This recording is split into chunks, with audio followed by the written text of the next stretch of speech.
collègues.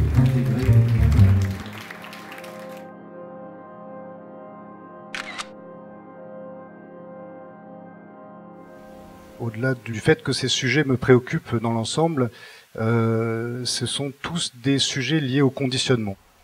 Et l'administration fait partie de ces grandes structures assez oppressantes, et donc j'ai eu envie de travailler là-dessus. En Inde, j'ai contribué à un projet collectif qui s'appelait France 14, où il fallait travailler sur le territoire français.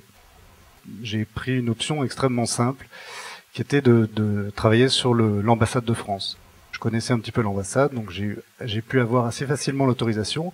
Et je me suis dit, tiens, je vais faire les photos vues du dessus, parce qu'après tout, c'est un travail sur le territoire, et un territoire, quoi de mieux que de le photographier vu du dessus. Là, dans cette ambassade, les choses étaient plutôt ennuyeuses. À quoi ça ressemble des bureaux, une administration vue du dessus?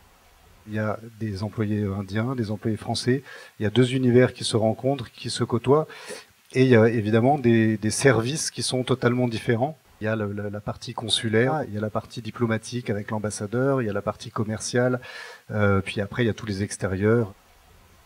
Quand on le voit les choses comme ça vues du dessus, évidemment tous les visages disparaissent, les individus qui sont généralement ce sur quoi on porte son attention en tant que photographe. Là, tout à coup, ce qui devient intéressant, c'est plus les mains, les matériaux. Là, on est dans la partie diplomatique. Évidemment, c'est pas du tout les mêmes univers que dans la partie consulaire que vous pouvez voir ici, avec ces gens donc qui attendent bien coiffés pour avoir leur visa. Quand je fais ce genre de travail, sur le quotidien, sur les choses assez normales de la vie, ce qui m'intéresse, c'est d'avoir cette vision sur ces moments qui, a priori, n'ont pas d'intérêt. C'est généralement des choses qu'on ne photographie pas. Pourtant, c'est des choses qui sont extrêmement présentes dans nos vies. La majorité de notre existence est faite de ce genre de moments, beaucoup plus finalement que des conflits ou des événements exceptionnels, des grandes catastrophes. Il y a encore la présence du papier, et qui est très importante dans certains secteurs, beaucoup moins dans d'autres. En fait, on est dans cette espèce de transition entre le monde du papier et le monde de l'informatique. Et je me suis dit à plusieurs reprises en faisant ce travail, ça serait intéressant de le refaire dans 10 ou 20 ans. Là, vous voyez le téléphone, le clavier. C'est évident que dans 5 ans, ils seront complètement périmés et on aura une toute nouvelle technologie.